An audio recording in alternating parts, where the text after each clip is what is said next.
Hi,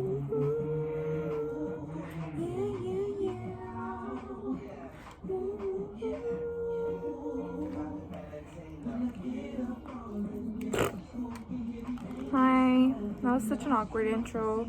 Fucking burned myself today. Where is it at? It's not even right there. It's right here. This one's my newest one. It fucking hurts. That's what I get for trying to be pretty. I filmed a Get Ready With Me, not today, but the other day, of me doing my makeup. But I'm barely getting back into YouTube, to be quite honest. Like, I have so much to talk about.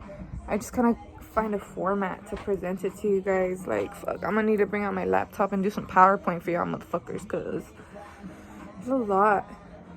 I guess I'll start off by updating you guys on my new diagnosis.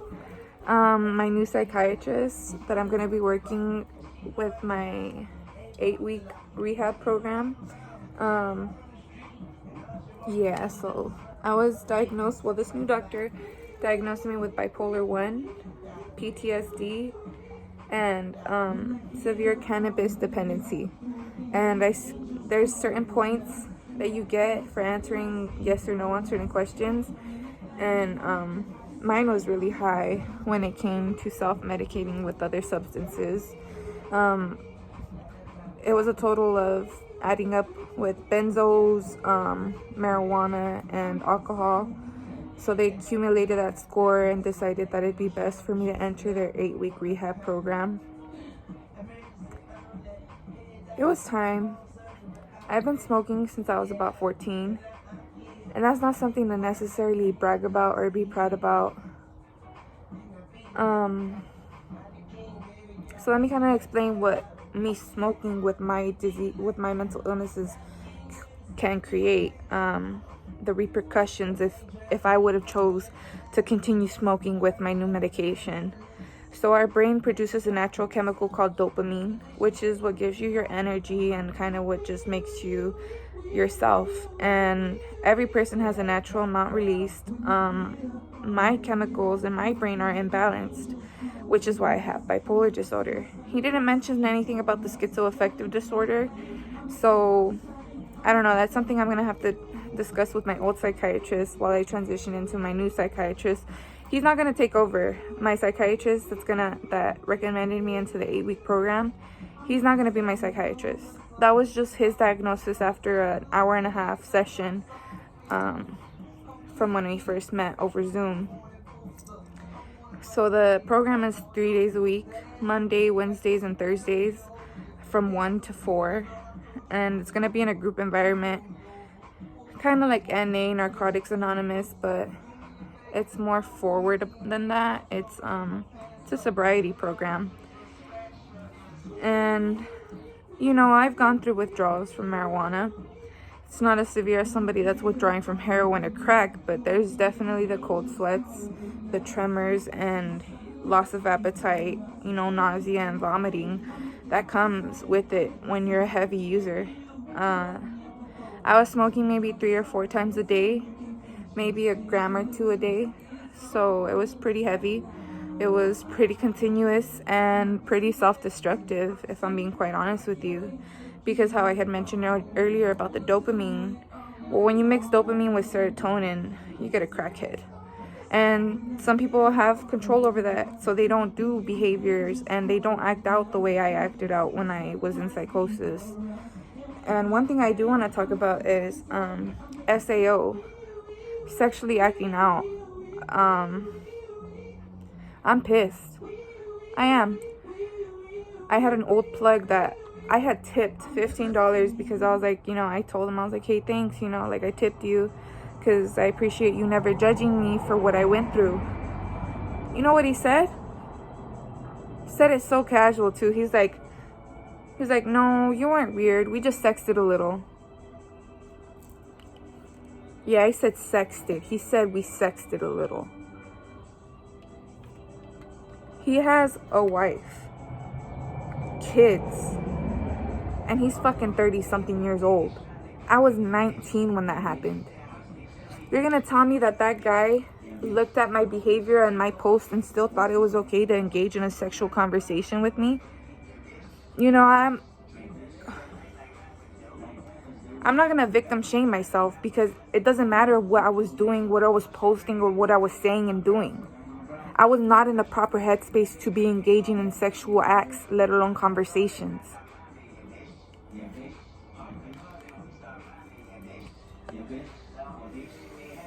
I felt so disgusting. I took off my nipple piercings. I took off my tongue piercings. My tongue piercing because I was ashamed. I felt fucking gross. And I blocked him because I don't care how much he calls me a loyal customer, how much of a discount he gives me.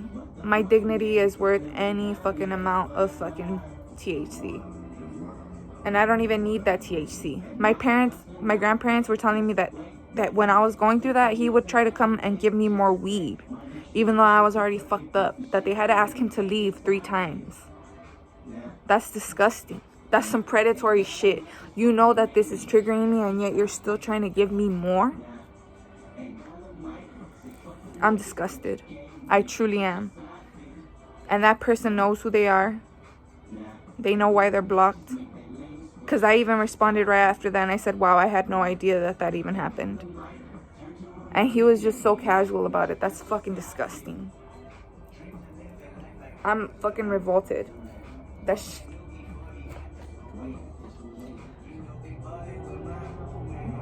When I was in the mental hospital, there was a guy named Lucius. I call him Lucy. He was going through the same thing, sexually acting out. He didn't have a roommate, and he would flash his dick to the workers. And everybody was like, oh, that's so fucking gross. He's a fucking weirdo. But can you imagine if he wasn't in that hospital and he was just doing that out in public? Shit like that is what gets you killed. Sex trafficked, kidnapped, assaulted. And I just told him, you know what? He's here for his fucking treatment. Leave him the fuck alone. He looks your way and starts stroking himself, walk the fuck away. He's not in control right now. He's not. I wasn't in control. I wasn't. There was no thought process behind my actions at all.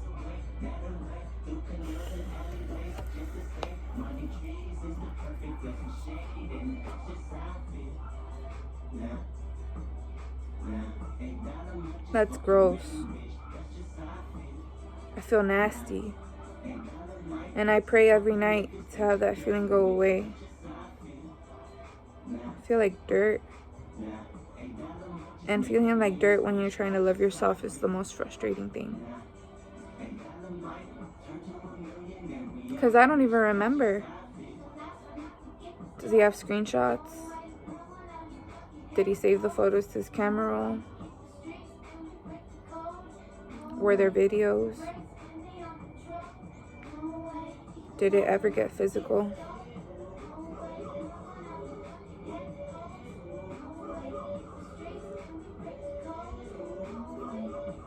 It's wrong. I don't care what you tell me, it was wrong. They shouldn't have done that. And I'm saying they because it was more than one person.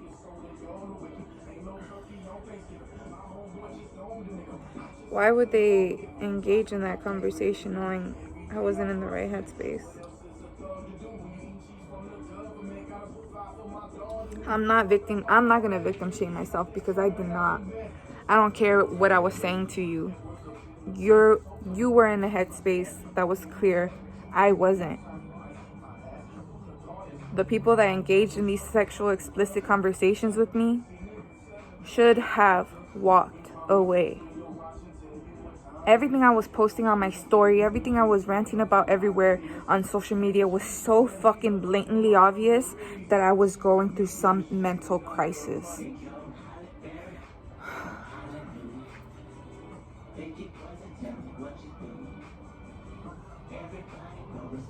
Nah, it's wrong. I don't care what you tell me, it was wrong. And I was assaulted a few years back. And the girl that knew the guy, I said he was cute. So I basically asked for it.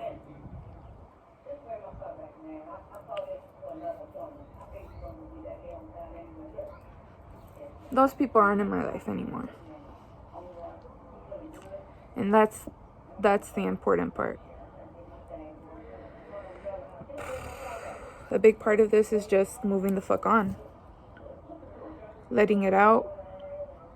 And then letting go. And lastly, just letting God.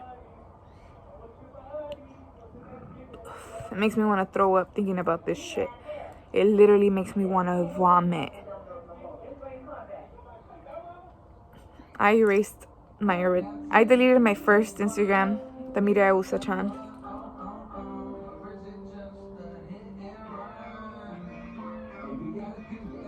I deleted my Facebook. I deleted my Twitter. I'm over it. I'm over this. I'm over it. I'm over feeling like shit for what happened to me. Because I did not ask for it. None of it. I didn't ask for the psychosis. I didn't ask for the trauma. I didn't ask for all of these fucking drama things to surround my life. I did not ask for any of it.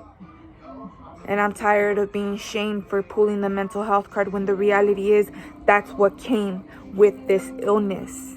With my schizoaffective disorder is what came with everything else. You know, that's all I gotta say today. I'm over it. It's dead. It's a dud. It's done.